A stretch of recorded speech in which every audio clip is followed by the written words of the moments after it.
निर्विघ्नं कुरु मे देव सर्वकार्येषु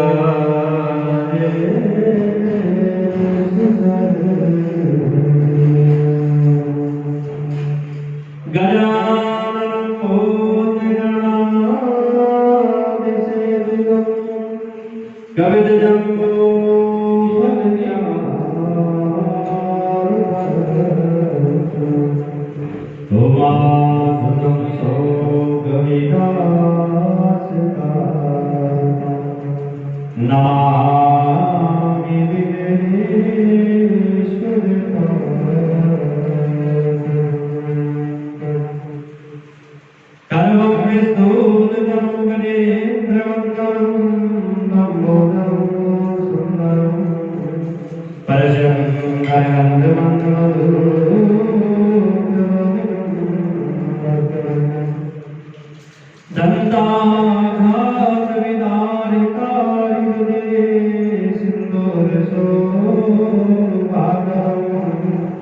वंदे सरस्वता सुमंगलवती सिद्धिप्रदं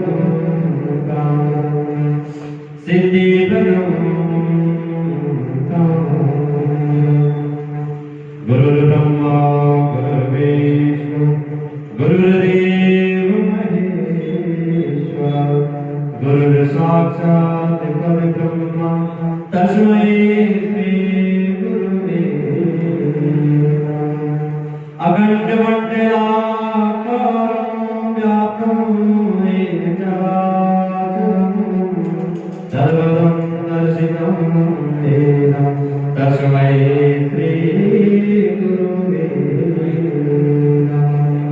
कलिता करे न कर सके गुरुजी तब होय, साधु में खंड में गुरु से बड़ा श्री गुरु ब्रह्मदेवताभ्यो नमः।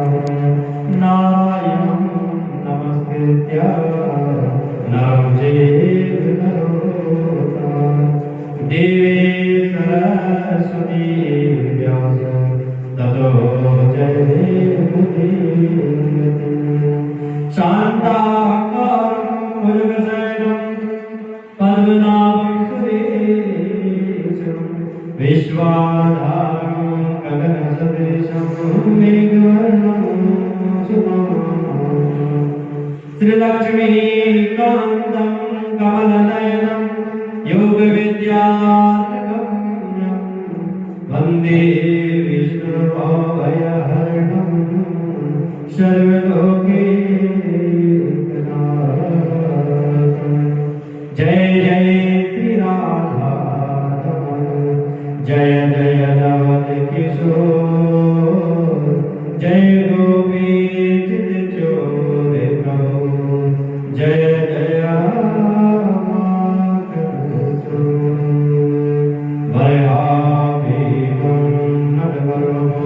कर्णयो कर्णिकारं विप्रदेवासः कनककपिशं वैजयन्ती च चन्द्रावेण रदरसुदया पूर्णयङ्गोपवृन्दे वृन्दारण्यं स्वपदरमणं प्राविशति गीते। हरि ओम विष्णवे नमः। बोलिए लक्ष्मीनारायण भगवान की, भक्तवत्सल भगवान की, श्री बांके बिहारी लाल की, श्री सुंदरी महाराज।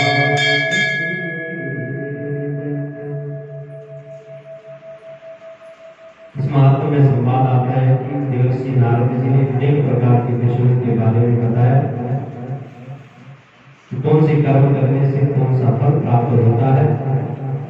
परम भगवान देवर्षि नारद ने कहने की महाराज अपल में कार्तिक व्रतों का उद्यापन का वर्णन भी करूंगा, उद्यापन की विधि भी बताऊंगा, क्योंकि कार्तिक की वो जो शुक्ल पक्ष की चतुर्दशी के दिन उद्यापन करना चाहिए। तुलसी के ऊपर मंडप की चारों बार मिट्टी की बनी पुण्यशील सुशील जय और विजय चारों अनेक रत्नों से सुशोभित करके सर्वप्रथम सर्वतो भद्रमंडल चक्र का निर्माण करें। उसके ऊपर नारियल रख करके सुंदर कलश स्थापित करें और उस पर भगवान विष्णु की स्थापना करें। पूजन करके चतुर्दशी का भक्तिपूर्वक शांत भाव और सावधानता से उपवास करना चाहिए और गुरु जी की आज्ञा से भगवान के स्वर्ण में प्रतिमा का पूजन करके अनेक प्रकार के भोग अर्पण करें और रात्रि में जागरण और कीर्तन प्रातः काल उठ करके नित्य नैमित्तिक कर्म करना चाहिए। इसके पश्चात हवन करके और ब्राह्मण को भोजन करा करके अपनी सामर्थ्य श्रद्धा के अनुसार दक्षिणा दान दे करके और वैकुंठ चतुर्दशी के दिन इस व्रत को करना चाहिए, क्योंकि इससे वैकुंठ प्राप्त होता है। नारद जी कहते हैं कि इस प्रकार जो श्रद्धा पूर्वक व्रत करेंगे उनकी वह सभी कामनाएं पूर्ण होगी और पूर्णमासी के दिन स्त्री सहित ब्राह्मणों को नमस्कार दे करके उनको खीर फल आदि अन्न का भोजन करा करके अतो देवनाम देवो भव इन मंत्रों से तिल और तेल का हवन करना चाहिए। यथाशक्ति दक्षिणा दान देकर के नमस्कार करें और भगवान तुलसी देवताओं कपिला को का पूजन करें। फिर वह गुरु को शपथ में वस्त्र आभूषण देकर के क्षमा प्रार्थना मांगे कि आप हे भगवान आप प्रसन्न हो जाइए, ताकि भगवान भी मेरे ऊपर कृपा दृष्टि बनाए रखे, व्रत के प्रभाव से मेरे पाप नष्ट हो सके। और इस प्रकार जो मनुष्य उचित तरीके से विधि विधान से कार्तिक व्रत को करते हैं वे सारे पाप रहित होकर के इस लोक में सुख को भोग करके अंत में विष्णु लोक को चले जाते हैं। क्योंकि महाराज कहते हैं कि मुनिश्रेष्ठ आपने कल कार्तिक व्रत में तुलसी की मूल में भगवान विष्णु का पूजन कहा, सो हे भगवान हे प्रभु मैं तुलसी के महात्मा को पूछना चाहता हूँ कि ये कहाँ है, किस प्रकार पैदा हुआ, वे सब कथा बताने की कृपा दृष्टि बनाओ। नारद जी बोले कि एक समय जब सारे देवता और अप्सराओं के साथ इंद्र और भगवान शंकर के दर्शनों के लिए कैलाश की ओर गए तो उन्होंने एक भयंकर स्वरूप भयंकर आंखें बड़े बड़े दांतों वाला एक पुरुष को देखा। इंद्र ने उससे प्रश्न किया, पूछा कि तू कौन है? परमपिता भगवान भोलेनाथ ने कहा, शंकर जी शिव जी कहाँ गए? बार बार पूछने पर भी जब उसने कोई उत्तर नहीं दिया तो इंद्र ने क्रोधित होकर के बड़ी शक्ति के साथ वज्र मारा। इसके प्रहार से उनकी कंठ में निलेता हुई और वज्र जल करके भस्म हो गया। तो भगवान रुद्र अपने तेज से इंद्र को जलाने लगे। ये दशा देख करके बृहस्पति इंद्र को दंड के समान पृथ्वी पर गिरा करके हाथ जोड़ करके स्तुति गान करने लगे, हे देवादिदेव कृपालु शंभो हे त्रिपुरारी ओंकार विष्णु संयुक्तम नित्यं ध्यायन्ति योगिनः कामदं मोक्षदं चैव श्री ओंकार। सुंदर स्तुति गान करने लगे भगवान शंकर के लिए, हे कृपालु शंभो आशुतोष आपको प्रणाम है। उनकी प्रार्थना से प्रसन्न हुए तो बृहस्पति ने कहा कि हे भगवान इंद्र आपकी शरणागत है, उसकी रक्षा करो, अपने नेत्र से प्रकट ज्वाला को शांत करो। बृहस्पति ने इस प्रकार प्रार्थना की तो रुद्र भगवान प्रसन्न हुए। क्षणी दुष्टा क्षण भर में दुष्ट होने वाले आशुतोष महाराज क्षण भर में तुष्ट भी हो गए, प्रसन्न हुए। बोले कि तुम्हें इंद्र की रक्षा के लिए तुम जीव कहलाओगे और मेरे मंत्र से उत्पन्न अग्नि फिर कैसे प्रवेश कर सकती है, इसलिए मैं इसे समुद्र में फेंक देता हूँ। भगवान शंकर ने वे अग्नि समुद्र में फेंका ताकि कोई इंद्र को कष्ट न आए और ऐसा कहकर के भगवान शंकर ने उस अग्नि को हाथ में लेकर के समुद्र में डाल दिया और ये अग्नि गंगा सागर के संगम पर गिरी। वहां एक बालक रूप धारण करके रोने लगे, रुदन करने लगा और इसके शब्द से स्वर्ग से सत्य लोग बहरे हो गए, पृथ्वी कांपने लगी। तो ब्रह्मा जी वहां पहुंचे और पूछा, ये अद्भुत बालक किसका है? ब्रह्मा जी की बात सुनकर के समुद्र ने प्रणाम करके कहा कि प्रभु गंगा सागर के संगम से ये पुत्र उत्पन्न हुआ और उसे ब्रह्मा जी की गोद में देते हुए कहा कि हे जगत के स्वामी, इसका जातकारी संस्कार और आप करिए, षोडश संस्कार आप करिए भगवान। तो इसी बीच उस बालक ने ब्रह्मा जी की दाढ़ी पकड़ी, हिलाने लगा, इससे उनके आंसू गिरने लगे और बड़ी कठिनता से वे अपनी दाढ़ी छुड़ाकर बोले, समुद्र जिसने हमारे नेत्रों से जल निकाला है, इसलिए इसका नाम आज से जलंधर होगा और तरुणावस्था में संपूर्ण शास्त्रों का ज्ञाता होगा।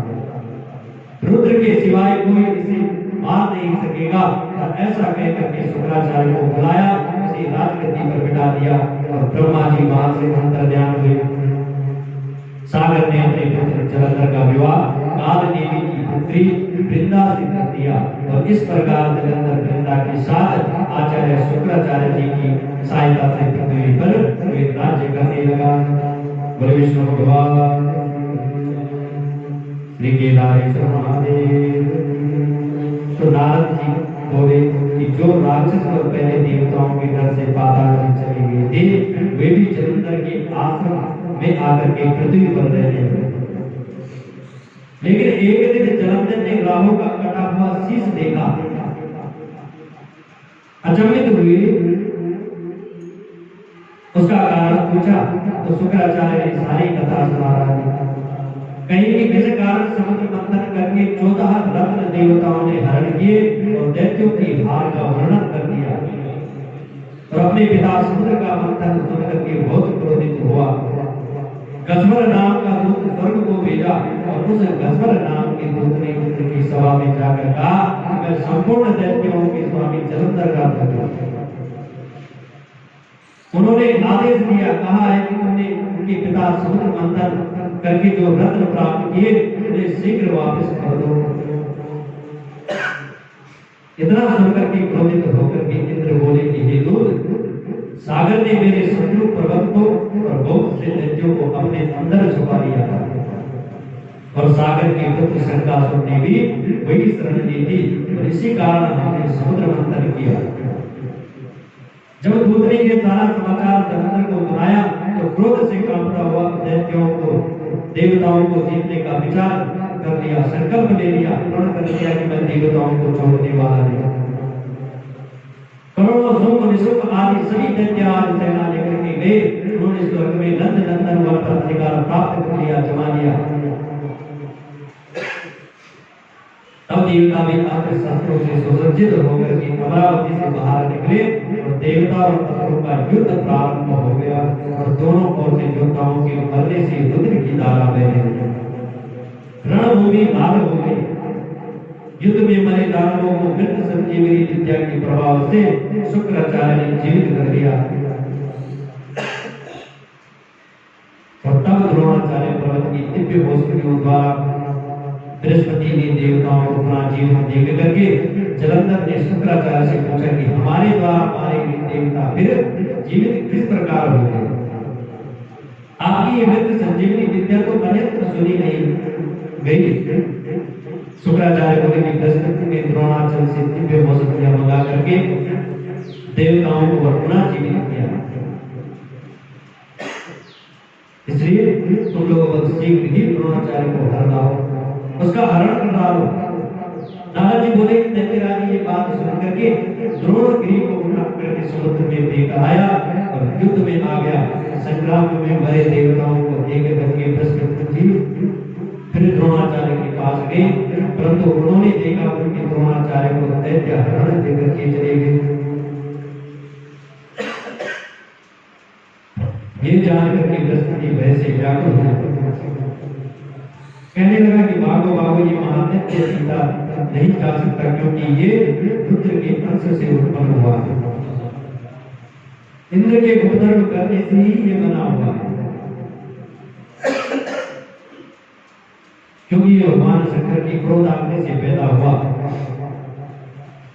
और बृहस्पति की ये बात सुनकर के देवता अपने से विचलित हुए, दसों दिशाओं में भाग गए।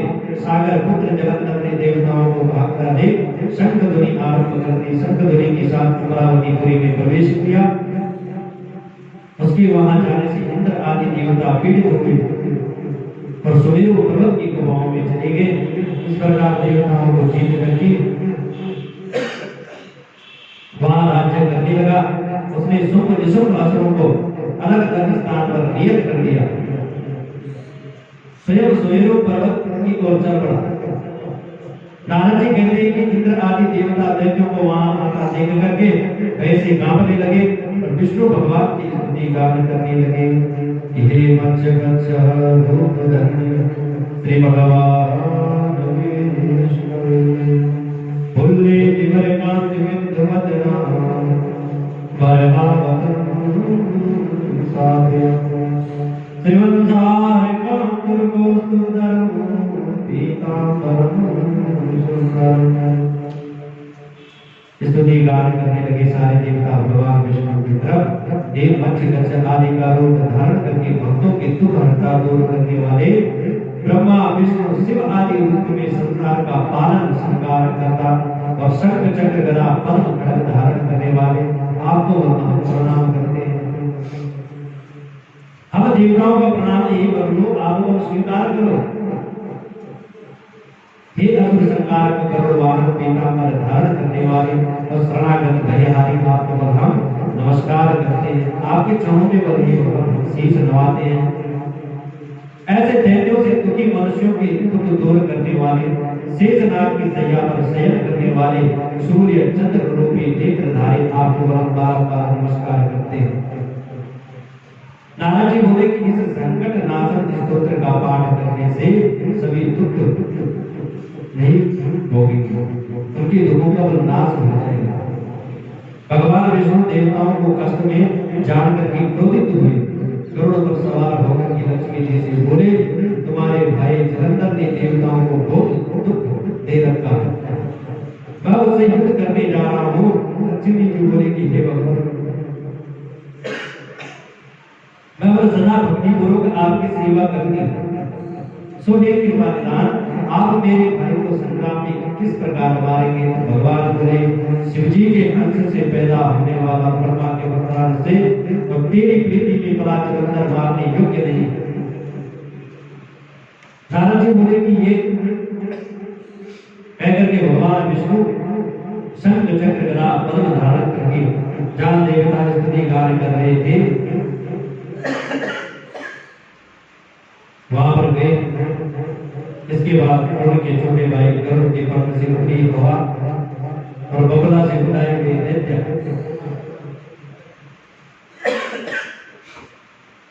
आकाश में देवों की भांति भ्रमण करने लगे।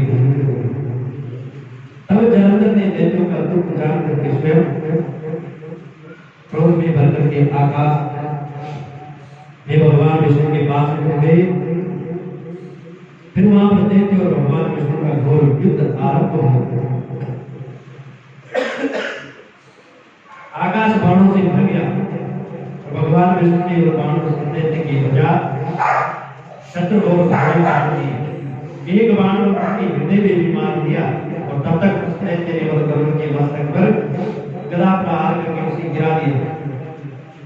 विष्णु ने हंस करके उसकी गदा खड्ग से काटी और तब दैत्य ने भगवान विष्णु की छाती में घुसा मार दिया और मल्ल युद्ध करने लगे।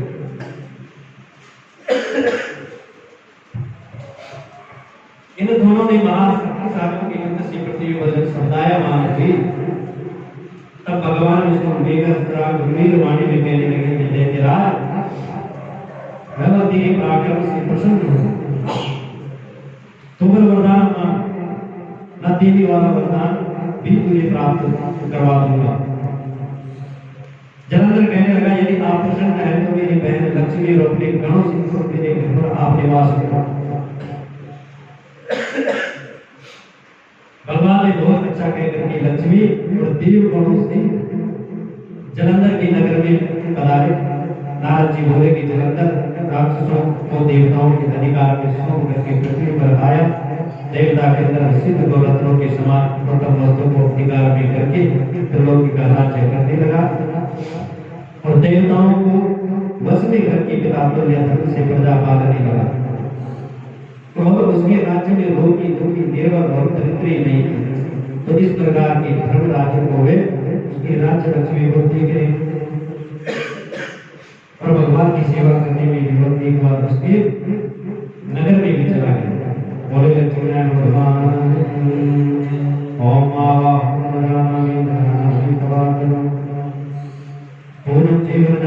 चंद्रराम परमेश्वर नारायण सुब्रह्मण्य भागा से भागा पुष्पांजलि ग्रहणं परमेश्वर